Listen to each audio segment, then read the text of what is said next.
Bueno, bienvenidos a este primer encuentro virtual. Me presento ante que nada, mi nombre es Leonardo Filippi Tomé, soy JTP de la Cátedra de Introducción a la Filosofía. En este encuentro vamos a estar analizando los lineamientos generales del pensamiento del filósofo René Descartes. Vamos a realizar una pequeña introducción a su pensamiento, de modo tal que les pueda servir a ustedes para cotejar y poder ingresar también en la lectura propiamente de los textos que están consignados en el programa. Primero que nada, sería bueno presentar quién es René Descartes. Fue un filósofo francés que nació un 31 de marzo de 1596 en Francia, murió en Estocolmo en 1650, con lo cual es un pensador de mediados del siglo XVII. Fue un filósofo, matemático y físico. Nosotros nos vamos a dedicar principalmente a las obras filosóficas de Descartes, que van a ser dos: el discurso del método y las meditaciones metafísicas. Descartes fue considerado por muchos historiadores de la filosofía como el padre de la filosofía moderna.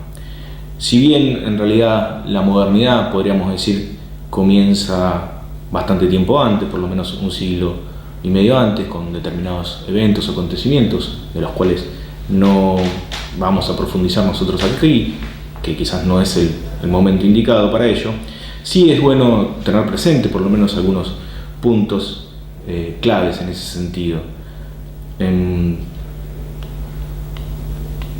El contexto filosófico en el cual madura y se desarrolla el pensamiento de Descartes, aparecen determinados eventos, como por ejemplo la caída de Constantinopla, podríamos mencionar en 1453, que señaló el fin de la Edad Media. Constantinopla era el último bastión del Imperio Romano de Oriente, y esto significó todo un cambio de perspectiva, dio origen a lo que se conoce como el humanismo o el Renacimiento, en el cual florecen las artes, las ciencias, con un ideal de retorno. Esto es lo que caracteriza quizás a este movimiento, un ideal de retorno a los clásicos de la antigüedad, y que funciona, el Renacimiento, decíamos, como una especie de antesala de lo que va a ser la modernidad, ya que el romanticismo pone en escena una idea bastante definida, que es la del hombre como el centro de la cuestión intelectual o la movida intelectual. Otro acontecimiento que podríamos mencionar es en 1492, ¿no? El descubrimiento de América, que es un evento importante en el cual cambia rotundamente, valga la palabra, la faz de la Tierra, ¿no? Es un acontecimiento que tiene consecuencias políticas, sociales, económicas, culturales, sobre todo, y de gran relevancia. Es como si dijéramos de pronto un momento en el cual las cosas empiezan a cambiar, y todo aquello que se venía teniendo por conocido, por seguro, por estable, todos aquellos conocimientos que se creían firmes, empiezan a desmoronarse, a cuestionarse fuertemente. Un hecho como este podríamos pensarlo poniendo un ejemplo muy poco probable, ¿no? Pero es como si de pronto descubriésemos que hay seres humanos en Marte, o que hubo seres humanos en el periodo Jurásico. Es una exageración, algo que probablemente no va a pasar, pero que obligaría en todo caso a tener que replantearnos todo el conocimiento que nosotros tenemos acerca de la biología, de la antropología, la teoría de la evolución incluso tendría que ser reformulada en ese sentido. Bueno, otro acontecimiento en ese sentido como este puede ser considerado la revolución copernicana en 1543, aparece publicado tras la muerte de Copérnico su obra, la obra que le llevó toda la vida, sobre los giros de las órbitas celestes, en el cual refutaba prácticamente lo que se conocía como el sistema geocéntrico, un sistema cosmológico basado en las teorías de Aristóteles y de la dinastía tolemaica, y que había sido en buena medida la gran cosmovisión predominante del Santo Oficio durante varios siglos. Con Copérnico entonces también aparece una nueva forma de concebir el cosmos, el orden en lo que sería el universo,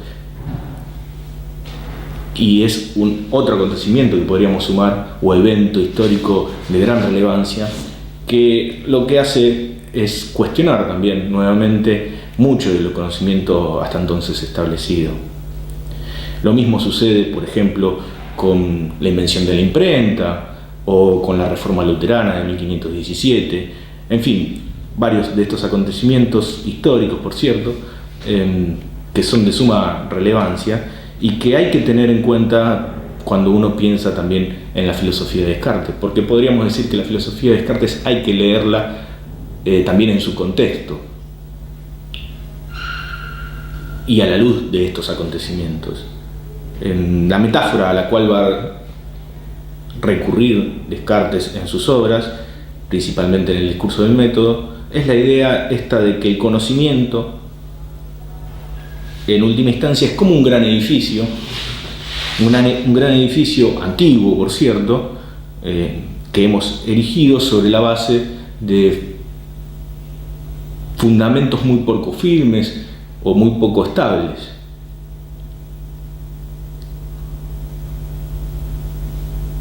Y ha llegado el momento de tener que repensar entonces cuál sería la forma correcta de refundar el edificio del conocimiento.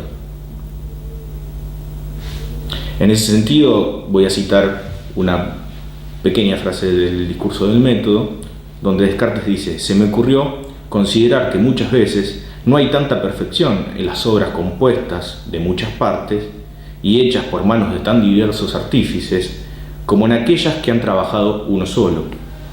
Así se ve que los edificios que un solo arquitecto ha emprendido y llevado a término suelen ser más hermosos y estar mejor arreglados que aquellos que varios han tratado de componer aprovechando viejos muros construidos para otros fines. La cuestión, entonces, para Descartes va a ser principalmente esta. Debido a todos estos acontecimientos mencionados, todas las antiguas verdades se estaban, por decirlo así, desmoronando, al tiempo que iban surgiendo, a la luz de nuevos descubrimientos, nuevas certezas, nuevas verdades que venían a reemplazarlas. Para Descartes el problema va a ser en todo caso cómo obtener, en ese sentido, certezas, cómo estar seguros de que los nuevos conocimientos están bien fundados y que no vaya a ocurrir lo mismo que ya ocurrió una vez, que todo aquello que creíamos firme y estable, de pronto, con nuevos eventos, se termine refutando o terminamos dando cuenta que en definitiva estábamos equivocados o en un error. A Descartes entonces lo que le preocupa principalmente es cómo volver a fundar el conocimiento sobre bases sólidas, sobre principios estables, para decirlo con la terminología propia de que va a utilizar Descartes. Y en este contexto es que va a surgir también lo que es más característico o propio de su pensamiento, que podríamos a modo de título llamar la duda metódica. El escepticismo, entendido como el ejercicio del pensamiento, va a ser en Descartes un acto de negación y un acto de destrucción, en un sentido figurado, ¿no? Pero es también al mismo tiempo lo que podríamos decir un acto de afirmación y de reconstrucción. Dudar o desconfiar del saber va a ser cuestionar fuertemente el orden establecido, pero es también lo que nos va a permitir refundar las bases y sobre todo lo que más le importa a Descartes, de las ciencias. Cito otro pequeño fragmento del discurso del método. Dice Descartes: hace algún tiempo me he dado cuenta que desde mis primeros años había admitido como verdades una cantidad de opiniones falsas y que lo que después había fundado sobre principios tan poco seguros no podía ser sino muy dudoso e incierto. De modo que me era preciso intentar seriamente, una vez en mi vida, deshacerme de todas las opiniones que hasta entonces había creído y empezar enteramente de nuevo desde los fundamentos si quería establecer algo firme y constante en las ciencias. Esta cita es bien característica, ¿no?, del pensamiento de Descartes. Después ustedes pueden releerla en su contexto a partir de la bibliografía y poder identificarla más precisamente. Pero aquí ya vemos entonces cuál va a ser el propósito general del pensamiento filosófico de Descartes. Una vez hecha esta introducción, estas palabras preliminares, esta contextualización, podemos dejar al lado estas cuestiones y centrarnos más precisamente en lo que va a ser lo propio de la filosofía de Descartes y el modo en el cual él va a empezar a plantear su propio pensamiento. En términos filosóficos, el pensamiento de Descartes se mueve, podríamos decirlo así, entre dos registros bien diferenciados, pero que están sumamente relacionados. Estamos hablando de un registro que podríamos considerar como el registro ontológico y otro sería el registro epistemológico. Son dos niveles de análisis diferentes, pero al mismo tiempo entrelazados. Dicho en pocas palabras, algo de esto ya hemos visto, la ontología, tal y como ya la había definido Aristóteles en la antigüedad, se consideraba la ciencia del ser en tanto ser, según la fórmula o la definición que daba Aristóteles. Esto es, la ciencia que estudia el ente, de ahí la palabra ontología, o las cosas tal y como son. La epistemología, palabra que viene también del griego, que significa episteme o ciencia, está relacionada con la gnoseología o la teoría del conocimiento y trata de aquellas ciencias que estudian cómo es posible que lleguemos a conocer las cosas en general. De tal modo, entonces decíamos, estas disciplinas se encuentran relacionadas o sumamente relacionadas entre sí. Mientras una estudia qué cosas son o existen, la ontología, la otra estudia cómo podemos llegar a conocer esas cosas. Estudia, para decirlo con otras palabras, de qué modo nuestra mente, nuestra conciencia, nuestro aparato psíquico, por utilizar otras palabras, se relaciona con los objetos de conocimientos. Así podríamos decir entonces que mientras una estudia la realidad, lo que es realmente existente, entendido como la totalidad de los entes existentes, en términos filosóficos, la otra estudia, en todo caso, la verdad. Pero realidad y verdad están sumamente relacionadas. Estos serían, por decirlo así, los dos ejes cartesianos, valga la palabra, por utilizar una metáfora que viene del aporte que es Descartes a la matemática, ¿no? Los dos ejes, decíamos, cartesianos en los cuales se mueve su pensamiento. Realidad y verdad van a estar representados, o los problemas ontológicos y los problemas epistemológicos, en ese sentido, van a estar representados en sus dos obras fundamentales. Estas son, como decíamos, el discurso del método y las meditaciones metafísicas.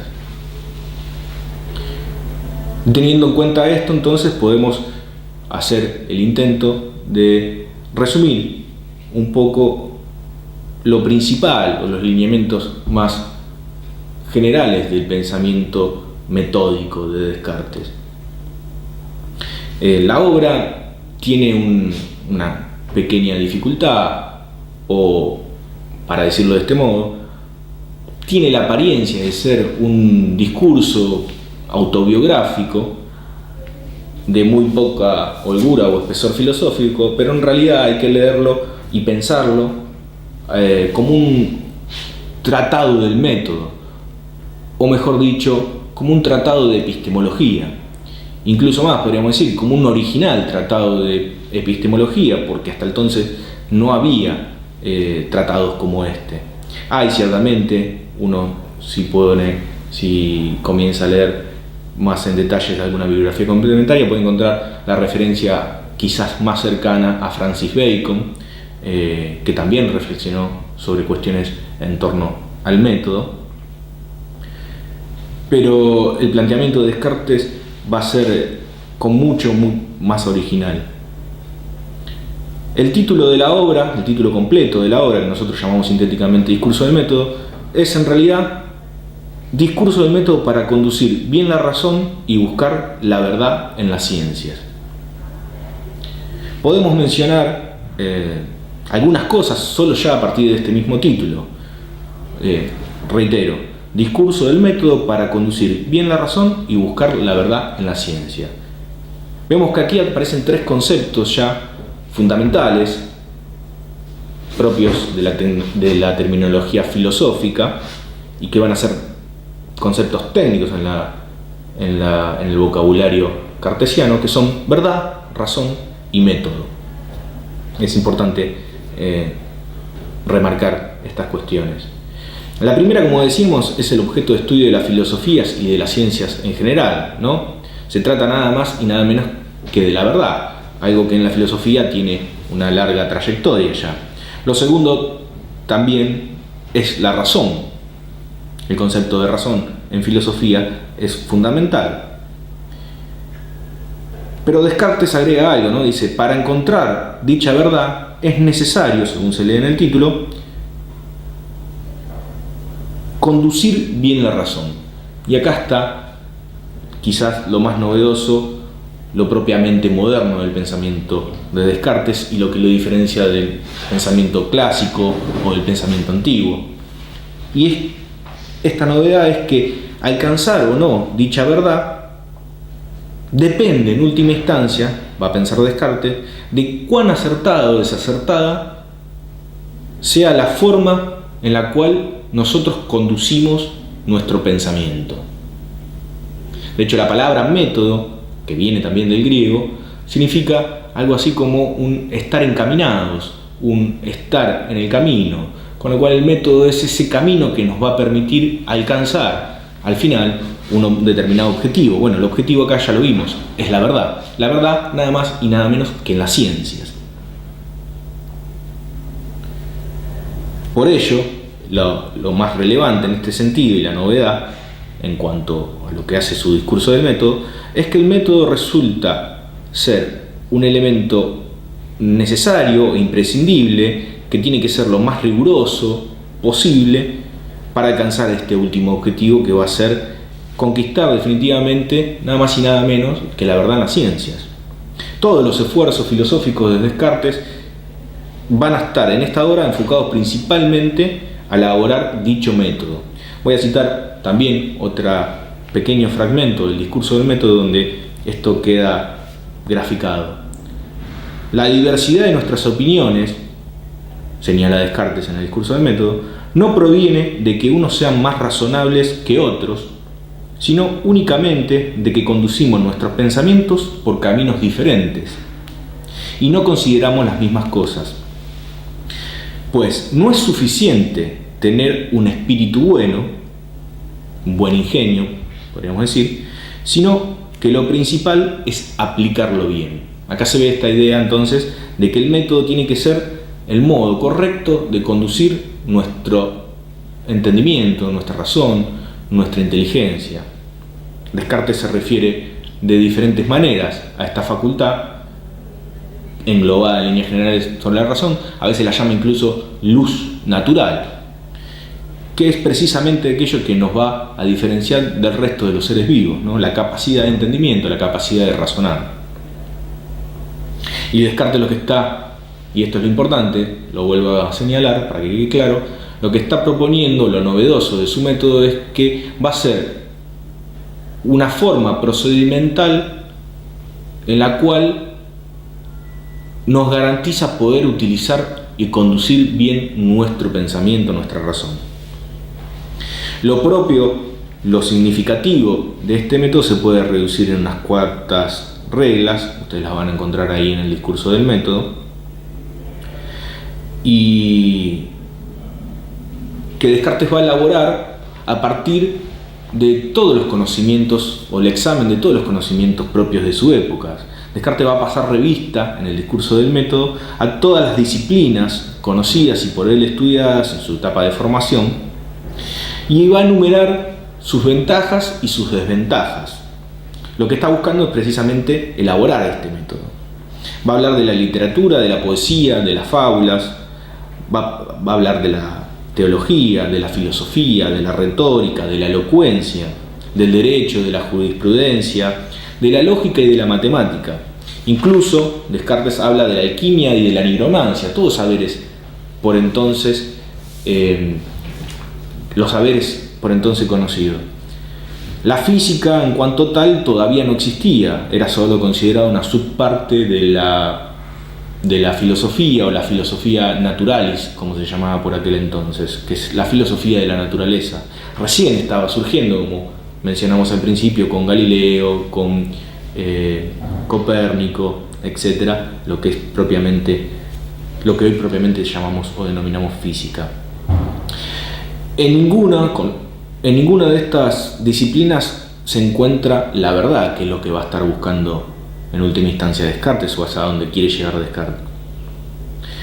De todas ellas, va a decir, solo la matemática y la lógica son aquellas que le parecen más cercanas a su propósito. Incluso llega a decir que le parece curioso, le parece un hecho llamativo, que sobre la base de tales ciencias o de tales conocimientos no se haya edificado nada más elevado. De estas dos últimas, tanto de la lógica como de la matemática, o más concretamente del álgebra y la geometría, Descartes va a tomar lo esencial y lo principal para elaborar su método. Inspirándose en estas dos disciplinas, va a elaborar su método, que nosotros podemos resumir en 4 preceptos o 4 reglas del método, dicho con más propiedad. Yo las voy a explicar brevemente y las pueden encontrar en el discurso del método, en la segunda parte del discurso del método. La primera de estas reglas va a ser suspender el juicio y dudar de todo. Esto es, no tomar por verdadero nada que no sea claro y distinto. La primera regla, entonces, lo importante es esto: dudar. No juzgar, no tomar por verdadero nada que pueda considerar claro y distinto. Bueno, ¿qué significa claro y distinto? Claro es aquello que solo puede conocerse de manera evidente, aquel conocimiento que resulte, en ese sentido, indudable. Distinto, que no pueda ser confundido con ninguna otra cosa. La segunda regla del método es dividir el objeto de estudio en tantas partes como sea posible, hasta llegar a sus elementos o componentes básicos. Esta regla se suele llamar también, o se conoce con el nombre del momento de análisis. Análisis es otra palabra que viene de griego también, concepto técnico filosófico, que significa disgregar, descomponer. La regla, lo que nos dice, la segunda regla del método, lo que nos dice es que hay que descomponer, disgregar un problema, un objeto de estudio, en tantas partes como sea posible, hasta llegar a sus elementos fundamentales.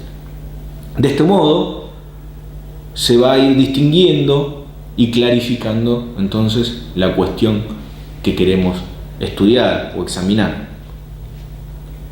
La tercera regla es razonar ordenadamente, yendo de lo más simple a lo más complejo. Este momento se lo va a llamar el de síntesis. El primero era de composición, el segundo de descomposición, este va a ser el de composición o síntesis, propiamente dicho, recomposición en ese sentido. No basta solo con descomponer, sino que al mismo tiempo lo que va a haber que hacer es volver a reunir los elementos constitutivos de ese objeto para dar cuenta de lo que estamos estudiando. Podríamos poner, por ejemplo, si uno quiere comprender el mecanismo de un reloj, no basta solo con desarmar el reloj y ver cuáles son los engranajes que lo componen, sino para entender realmente cómo funciona un reloj hay que volver a armarlo, hay que volver a componerlo y ver la relación entre las partes precisamente. Eso es lo que podríamos considerar en sentido estricto conocimiento. La última, cuarta regla, pero no menos importante, es la revisión, ¿no? Hacer de todo una enumeración, va a decir Descartes, completa y detallada, donde no se omita nada.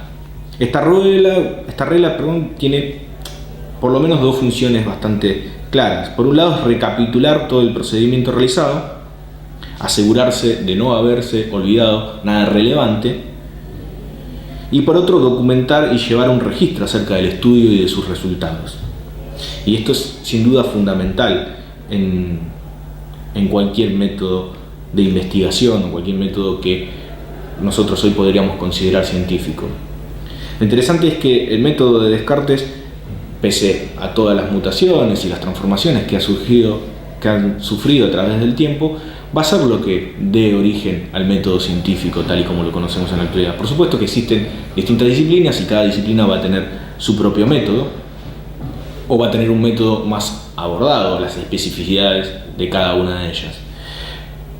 Pero en lo general, o en líneas generales, Descartes es uno de los primeros en empezar a formular en términos teóricos un modo de proceder científicamente, en ese sentido. De tal modo, sostiene Descartes, si uno sigue rigurosamente este procedimiento, un procedimiento que, como lo señala el discurso del método, ha sido muy elaborado y muy meditado por él, ha sido absolutamente racionalizado, y es un método que los geómetras siguen ya desde hace mucho tiempo y les ha dado muy buenos resultados, puede asegurarse, en última instancia, alcanzar la verdad, sea cual sea el objeto de estudio. Por eso Descartes ya decía en el título de la obra, ¿no?, el discurso del método para encontrar la verdad en las ciencias, y habla de las ciencias en plural, las ciencias en general. Él va a mostrar en su segunda obra, la obra que nosotros nos queremos dedicar con más detenimiento, que son las meditaciones metafísicas, cómo este mismo método se puede aplicar en un campo de estudio particular, que es la filosofía primera, o la metafísica, conocida ya desde la antigüedad, bajo el nombre de metafísica, como le decía. Otra cita que podemos mencionar, también del discurso del método, que resume un poco lo que era el propósito de Descartes, dice así: he elaborado un método por medio del cual me parece que tengo el medio de aumentar gradualmente mi conocimiento y de elevarlo poco a poco al punto más alto que la mediocridad de mi espíritu y la breve duración de mi vida me permita alcanzar. Bueno, hasta aquí entonces hemos resumido lo principal o lo más general del discurso del método de Descartes. En el próximo encuentro virtual vamos a estar ya directamente trabajando con lo que es la otra obra de Descartes muy conocida, que es las Meditaciones Metafísicas.